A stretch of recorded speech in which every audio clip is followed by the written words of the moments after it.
So the crowd are being treated to some fantastic action on this first night of these IAAF World Relays here in Japan. And now it's the men's turn for the 4x100 meters. Well, if it's anything like those women 4x100s, we're going to know that we're going to have the gamut of emotions. There's going to be highs and severe lows. It was very intense out there watching. A few battens dropped down. There was a lot of screams and a lot of tears. And then there was the excitement of somebody like the Danish team who were absolutely ecstatic just to make the world champs and be out there again tomorrow. So I'm sure we're about to experience it all again with these men's 4x100s. And all along, Gail Deaver's sitting alongside me, cool as a cucumber. Well, I guess that's what it takes to win so many major championship medals. Quite happy to be kicked out for Gail Deavers because she is an absolute phenomenal athlete and a star, and she still has so much respect at an athletics track. Well, it's going to be the world champion Great Britain team, who many will keep an eye on. Nathaniel Mitchell Blake, of course, who anchored the British to victory at the World Championships in London.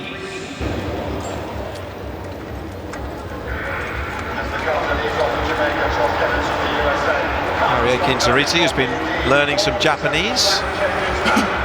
That we saw in one of our opening features at the start of our broadcast. He will be on the second leg. Which is interesting because you often see Harry running that final leg. So it's interesting that they've got him on the second. Jamili's obviously running the third leg for them, and he's a fantastic bend runner. You don't win just miss an Olympic medal in a 200 metres if you're not a good bend runner. 3 starters from the World Championship 2017 team. Of course, in the World Relays in 2017, it was a very different story for the British. They had a botched handover on the last handover with the race still very much there. Yeah. And of course it wasn't a good night so far for the British 4x1 women, who had a baton change failure between legs 2 and 3. There's CJ Uja. Got a good feeling about the men. I think they're going to get it done for Great Britain. Such a reliable starter. Jamili, such a star. He'll go on the bend before handing to the man who anchored the British win in 2017 so superbly. Almost waiting off the US. Almost waiting for Jamili just to do something huge in the sport of track and field. He quit soccer in 2012 because he was a brilliant soccer player to concentrate on track and field, and he's just missed that Olympic medal in the 200 metres. I think Tokyo next year will be his year.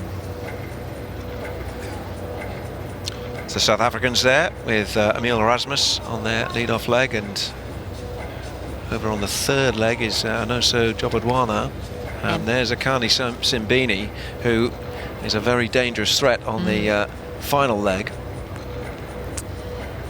Yeah, he was brilliant in Australia last year at the Commonwealth Games to take that gold medal, where it was a bit of a shock gold medal. Everyone was sort of looking at Johan Blake, and he just came through and ran a brilliant race. Here we go with the lineup then. The Indonesians on the outside there, who feature the World Under-20 champion Zohri on their second leg. Here's Trey Williams, known as Quadzilla, fastest Aussie for a decade, on the lead-off leg for the Australians, who are without the injured Jack Hale. And Rowan Browning, their fastest for the year, is also out, so they're a bit depleted, the Aussies. The Jamaicans, World Championship bronze medalist 2013, Nesta Carter, is on the opening leg. Taekwondo Tracy on the anchor, Thornton Dwyer second and third. Kevin Krantz will get the Germans off, the reigning champion of Germany. Germans trying to erase memories of disappointment in the final of the European Championships as the Venezuelans, who have to say fantastic credit to see the Venezuelans here at these World Relays. Aguilar will lead them off. This is their only team in the 4x1s. The South Africans with Erasmus on lead-off leg. And here are the British. 3 starters from the World Championship quartet of 2017, including CJ Uja.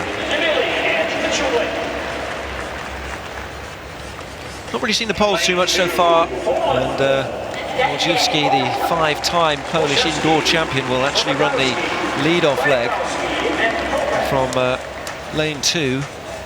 Kopek on the final leg, and Do Nascimento, the 24-year-old from Brazil, on the inside in lane 1. Also include the likes of Derek Silva, former World Under-18 medalist, and Camilo de Oliveira, a national champion. There's the British in lane 3.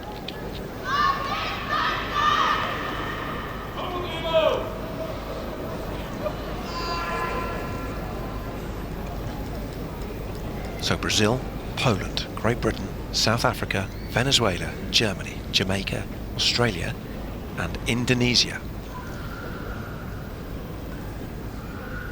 On your mark.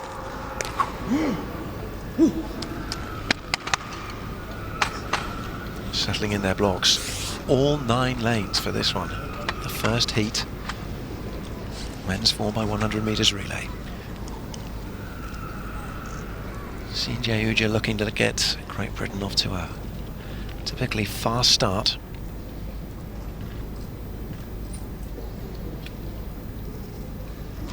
The Germans in lane 6.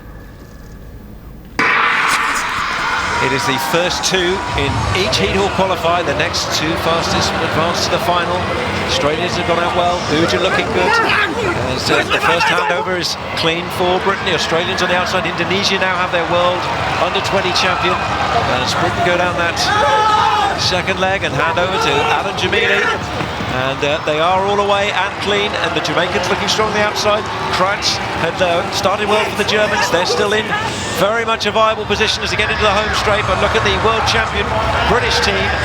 Nathaniel Mitchell-Blake, Brazil on the inside. Jamaica will be third, but it's Great Britain, the world champions in 2017, who qualify first for the final with victory in that, the first heat, the men's 4x100 meters. A clean run from Uja, Akins-Ariti, Jamili and Mitchell-Blake, and the Brazilians finishing strongly to get second, but the Jamaicans have got a little bit of waiting to do.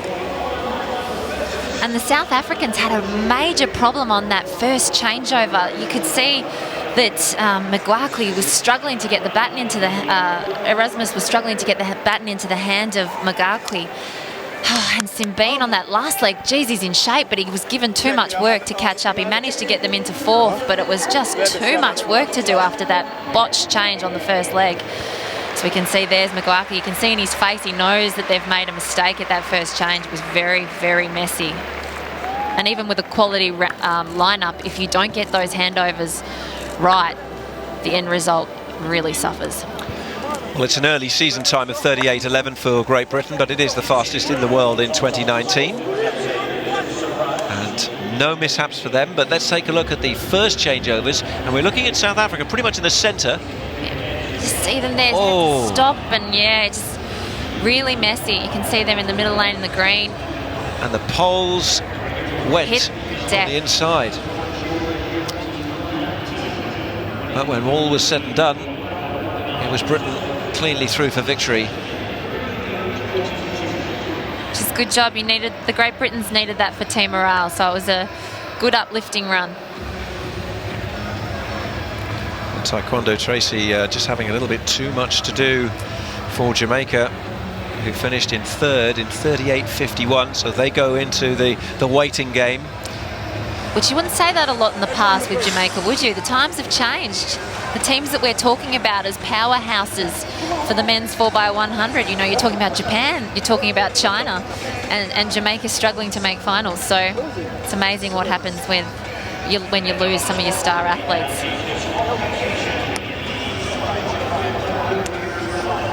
A few pat on the backs. More work to be done. A final potentially to win for that British quartet, but an impressive start in Yokohama for them on this Saturday night. Temperature has dropped down considerably, and it's not a particularly humid time of year in Japan at this point. And the British will make their way down to the mix zone and have a word with the broadcast team down there.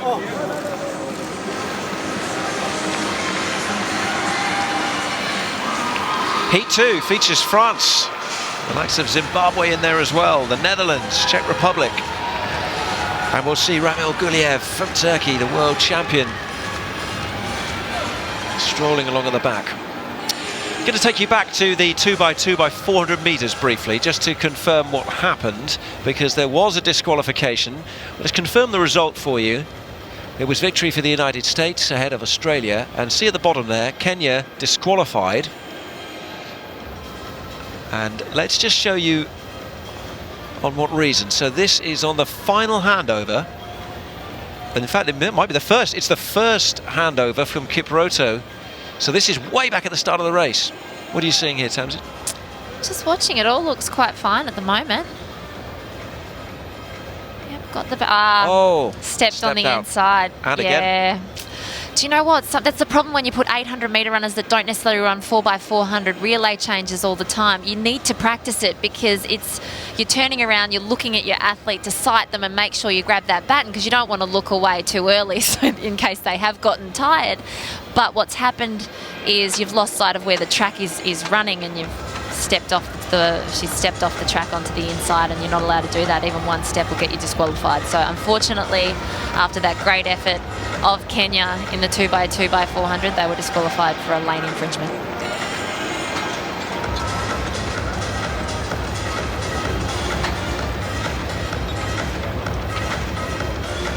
Meantime, it's Heat 2, men's 4x100 metres relay.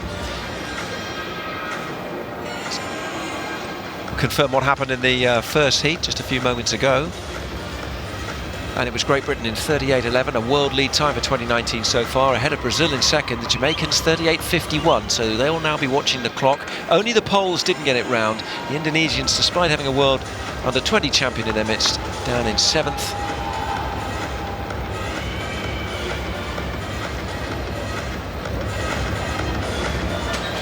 It's a shame we won't get to see Zori again. He's an athlete with great talent. He was born and raised with not a lot of money, and when he won that World Juniors, he went back and they renovated his house. They were stoked for him to win that medal. I'm sure we'll see a lot more of him though at the World Championships later in the year. And there is the world champion, the European champion, and a winner in the Diamond League in Doha, the season opener last week, Ramil Guliev. A big year for him. A Diamond League season that started in Doha, and that he will want to finish victorious, of course, in Doha later this year at the World Championships. And they spoke about so many people filling Usain Bolt's shoes in that sprints.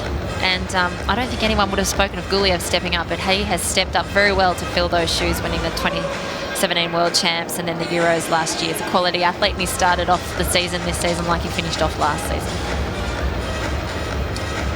That's the Zimbabweans. They'll be in lane 3, and here are the Dutch. Christopher Garia on their lead-off leg. The teams to keep an eye out for will be the Czech Republic. First round 4x100 meter relay.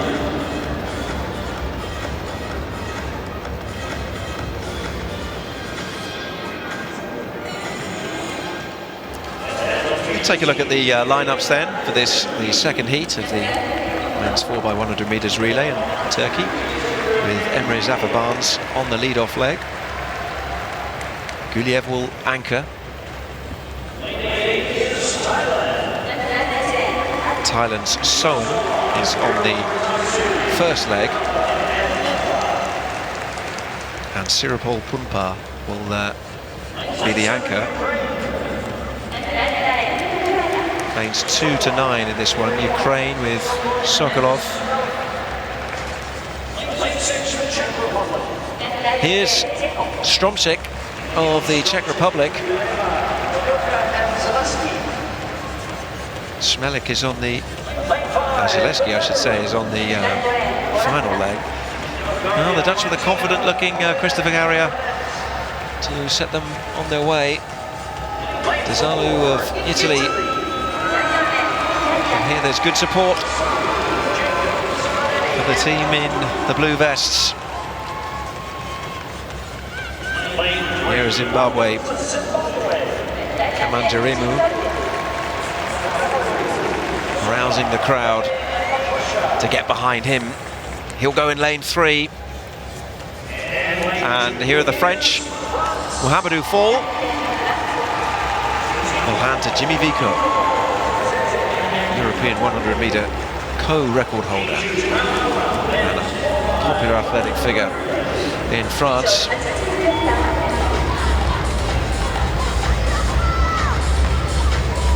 On your mark.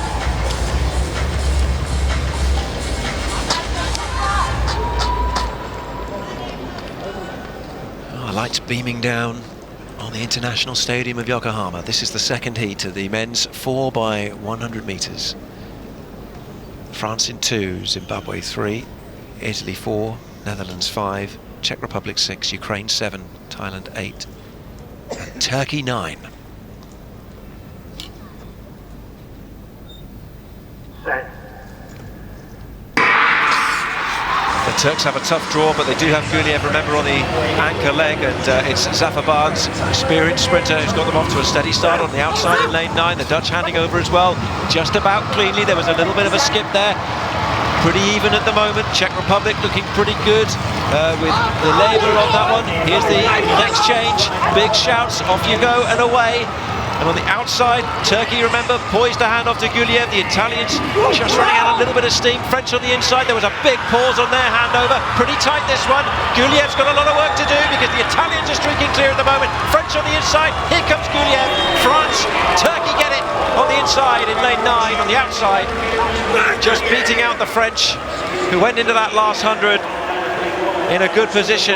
But Filippo Tortu, fastest Italian, the first to go, sub 10 seconds over 100 meters, produces a storming finish and an Italian win in 38.29 for victory in the second heat in the men's 4x100 meters relay.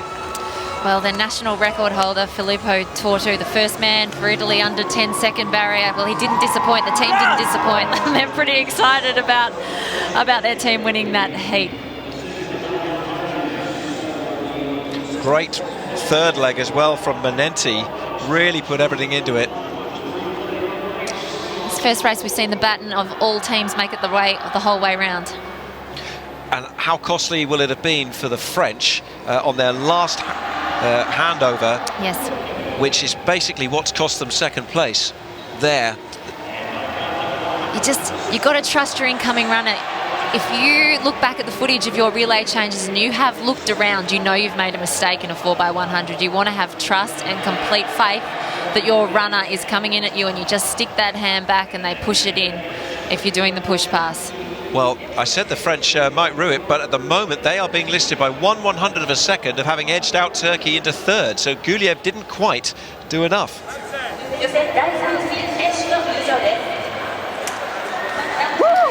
We'll confirm the results of that in a moment, but we go into the third heat. But looked, it must admit, from our position, like Guliev had just come through on the outside to take that.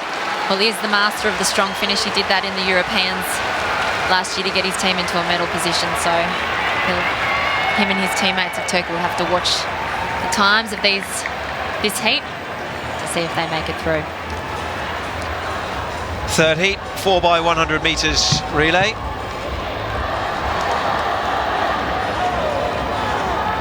Big cheer because the Japanese are in this one, and they have Yoshidi Kiru. The Japanese spoke at the press conference yesterday about the practice work they've been putting in. They feel like they're in a pretty good place at the moment as well. And that'll be their lead-off man, Shuhei Tada. They've almost got rock star status here in Japan after their Olympic medals and their World Championship medals. They have a lot of pressure heaped on them. It's almost like what I'm guessing a Kathy Freeman would have felt leading into Sydney Olympics with the pressure of a nation. The Japanese absolutely love this men's 4x100 meter quartet. And this is great practice for them leading into Tokyo. Look, they're all come here to see them. They've got brilliant runners on each of the legs. Genuine rock star status. Great talents. Yamagata on the second leg. Second leg on the third. For the second fastest man in Japan.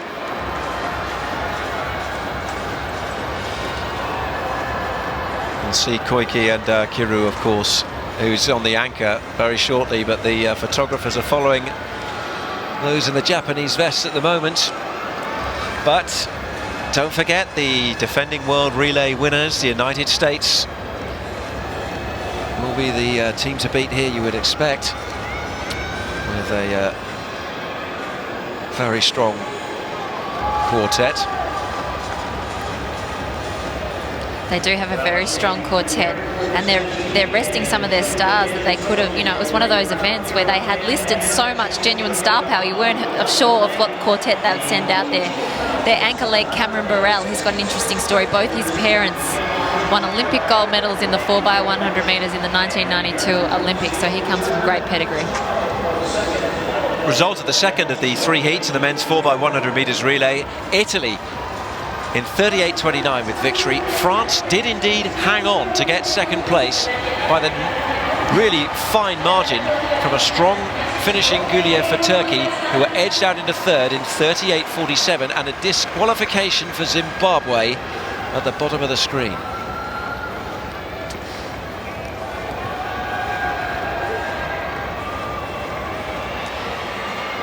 Cameron Burrell's auntie, Dawn Burrell, was also a US team member in the long jump, so there's a lot of talent within the Burrell family.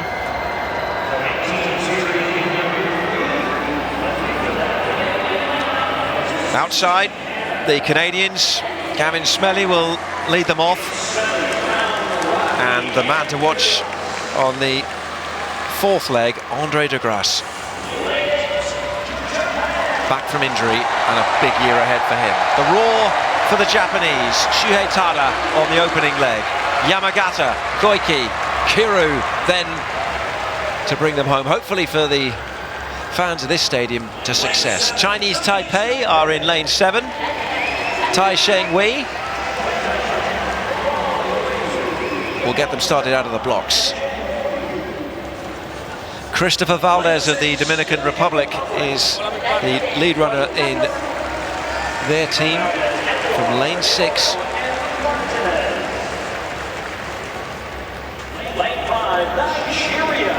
Here are the Nigerians, Adagoki on the first leg,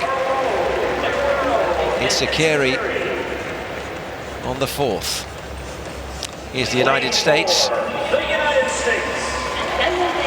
favourites, and Mike Rogers eyeing up another victory.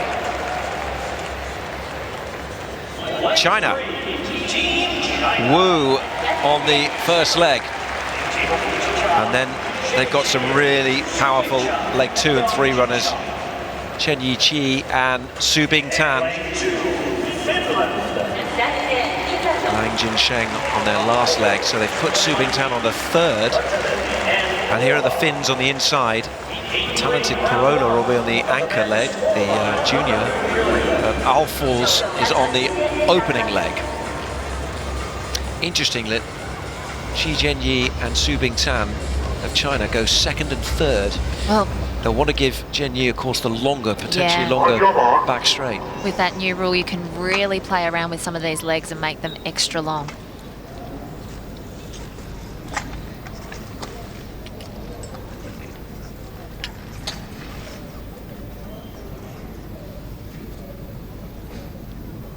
Finland in 2, China 3, United States 4, Nigeria 5, Dominican Republic 6, Chinese Taipei 7, Japan 8, Canada 9. De Grasse on the anchor. Set. It's a clean start. It's the third and final heat in this 4x100 metres. The roar of the crowd will certainly urge the Japanese on as they go into the first handover. Mike Rogers has the baton on, and the Japanese streak down that back straight with a really, really strong leg here from Yamagata to hand to Koike. The US still going strong with Gatlin handing to Young. Burrell poised for the back, but look at Japan. China in a great position as well, but they've really botched the handover, and so did the Japanese, and the Americans will come through. It's going to be Burrell for America, and China second, Japan third. And from the outside, Canada's De Grasse produced a strong last leg. But once again, the Americans in a 4x100 meters at a World Relays profit from mistakes around them. And Cameron Burrell takes a victory that at one stage looked pretty unlikely, but the Chinese and the Japanese with moments to forget in the last 100.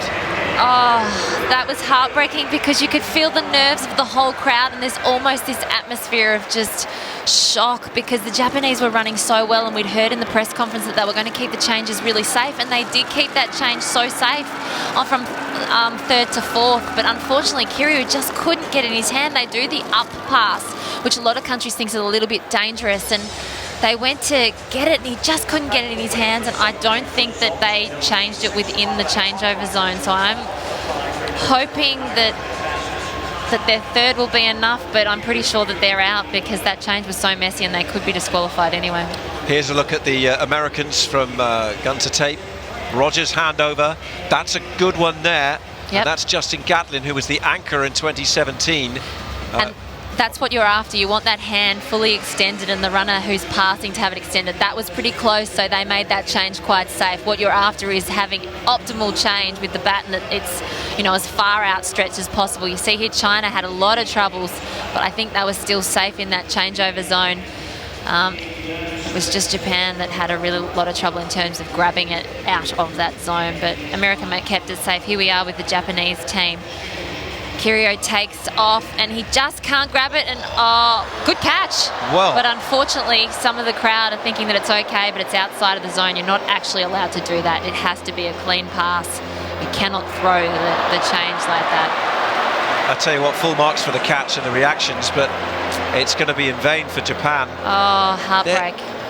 It's the upswing, as you see. We look at the different way that the batons are often changed. We were talking to Gail Devers earlier about, for a lot of nations, it's vertical these days. And this is incredible how it's actually batted on, and how Kiryu has the presence of mind to still catch that baton at that point. Well, it's incredible. On the flip side, if you're looking at this in terms of them leading into a home Olympics, this is great practice for them. They will have seen what's happened. They'll go home and they'll work together on what's happened with this experience, and hopefully it'll make them better leading in towards the Olympics. They'll know what to expect with the crowd, and, you know, things happen in relays. They looked like they were pretty clean on the first couple of changes, and they were safe in terms of distance apart. They just couldn't get that baton changed. It was very, very messy. Maybe they made it too safe and they were too close, and that was the reason why. See, they look just like they're a little bit close there, and so his hand is way back where at the start of the baton, and that's not where you want it to have to grab it. You want to grab it at the end of the baton, and so maybe their problem was they made it too safe. They were too close. And unfortunately what we're seeing is a bit of a juggling act with the baton, but it's heartbreak for Japan. It could be good news for Turkey and Jamaica, though, when they come to assess the qualifying times from non-automatic qualifiers. We've only got provisional results on this at the moment because I think that last changeover is going to be looked at a little more. The result as it stands, 4x100 meters relay, United States 38-34 with victory, ahead of China, who themselves had their problems on their final handoff, and for now Japan third in 38.59, but that will not be enough as things stand anyway for a non-automatic qualifying based on times. Only two other teams could go through from the three heats combined.